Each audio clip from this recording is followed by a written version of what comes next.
लोकसभा चुनाव 2024 के लिए आज 7वें यानी कि अंतिम चरण के लिए मतदान हो रहे हैं। आज 7 राज्यों और एक केंद्र शासित प्रदेश की 57 सीटों के लिए वोट डाले जा रहे हैं।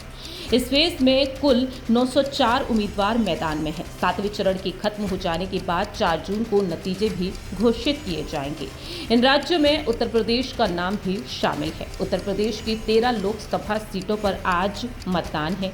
इन 13 लोकसभा सीटों में से high profile seat Mirzapur seat भी है। मिर्जापुर लोकसभा सीट पर आज सुबह 7 बजे से ही मतदान की प्रक्रिया शुरू हो चुकी है। 2143 बूथों पर कड़ी सुरक्षा के बीच वोटिंग चल रही है और ऐसे में देखा जा रहा है कि आरोप प्रत्यारोप का सिलसिला भी जारी है। आपको जानकारी देते चलें कि इस सीट पर एनडीए गठबंधन से अपना दल सोनेलाल से अनुप्रिया पटेल उम्मीदवार हैं। वहीं इंडिया अलायंस की तरफ से रमेश चंद बिंद हैं। बसपा से मनीष त्रिपाठी, वहीं पीडीएम से दौलत सिंह पटेल चुनावी मैदान में हैं। आपको जानकारी देते चले कि पीडीएम का मोर्चा संभालती हुई नजर आ रही हैं अनुप्रिया पटेल की बहन पल्लवी पटेल।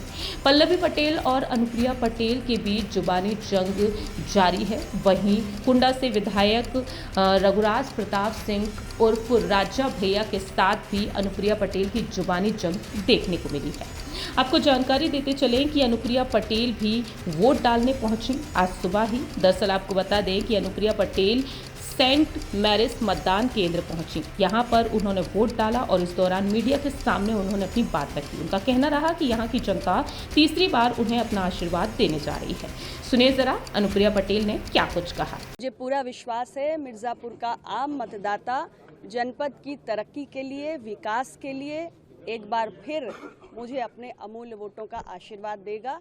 और जैसे विकास के रथ का पहिया यहाँ पर 10 साल तक तेजी से चला है, उससे भी ज़्यादा अधिक तेजी के साथ मिर्जापुर के विकास रथ का पहिया अब दौड़ेगा। हीट वेव स्ट्रोक भी बहुत चल रही है, तो किस तरीके से लोगों को आप मोटिवेट करेंगे? देखिए, मैं सभी लोगों से यही प्रार्थना कर रही हूँ कि गर्मी भीषण है, इसलिए अपने शरीर को हाइड्रेटेड रखें। पानी, ग्लूकॉन डी, नींबू पानी, ORS या जो भी आपके शरीर को सूट करता है वो साथ में लेकर चलें, उसका सेवन करें और सुबह सवेरे उठकर वोट डालें। हम भी देखिए 7 बजे वोट डालने आ गए। इंडिया अलायंस कह रहा है कि 4 जून को सरकार बनाने वाले हैं। 1 जून आज है, कितना आपको लग रहा है? 4 जून का इंतजार करिए, दूध का दूध पानी का पानी हो जाएगा। इंडी गठबंधन ताश के पत्तों की तरह बिखर जाएगा और देश में तीसरी बार फिर एक मजबूत सरकार बनेगी और मोदी जी के नेतृत्व में एनडीए की सरकार की हैट्रिक लगेगी। राहुल ये भी कह रहे हैं कि संविधान बचाने की लड़ाई है, हम लड़ेंगे,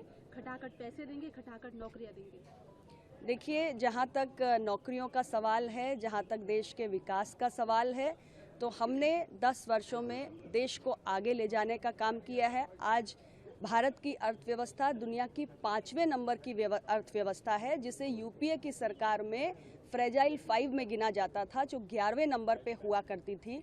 आज देश में बड़े पैमाने पर इंफ्रास्ट्रक्चर का विकास हुआ है।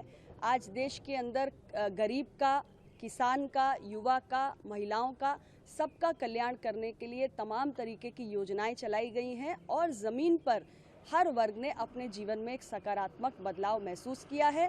हमने 1 साल के अंदर मिशन रिक्रूटमेंट चलाकर 10 लाख सरकारी नियुक्तियां देने का काम किया है और साथ ही जो इतने बड़े पैमाने पर हम इंफ्रास्ट्रक्चर बना रहे हैं, उसके ज़रिए भी रोज़गार के अवसर पैदा हुए हैं।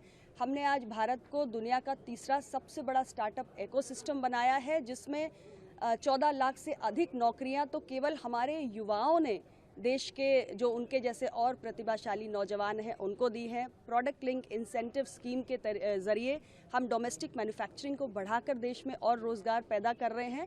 तो देश आज एक नई राह पे चल चुका है, ये यूपीए के समझ के बाहर है। आखिरी सवाल है, 79 सीटें जीतने वाले अखिलेश ऐसा क्लेम कर रहे हैं, क्योंकि 2 अपना दल से भी कैंडिडेट है महिलाएं। दोनों की दोनों सीटें मिर्जापुर और सोनभद्र अपना दल 100% स्ट्राइक रेट कायम रखेगा। और एनडीए गठबंधन, क्योंकि 79 एनडीए गठबंधन ने जो अपना लक्ष्य तय किया है, 80 की 80 सीटें हम जीतकर देश की सरकार बनाएंगे। अब देखना होगा कि आने वाले दिनों में जब 4 जून को नतीजे सामने आएंगे तो आखिरकार सत्ता में कौन सी पार्टी आती है। एक बार फिर से एनडीए बाजी मारता है या फिर इंडिया गठबंधन वाकई में जीत हासिल करते हुए देखा जाएगा। अनुप्रिया पटेल के इन दावों से आप कितना सहमत है, कमेंट सेक्शन में आप बता सकते हैं। देश और दुनिया की तमाम खबरों के लिए आप देखते रहिए इंडिया स्पीक्स लाउडली।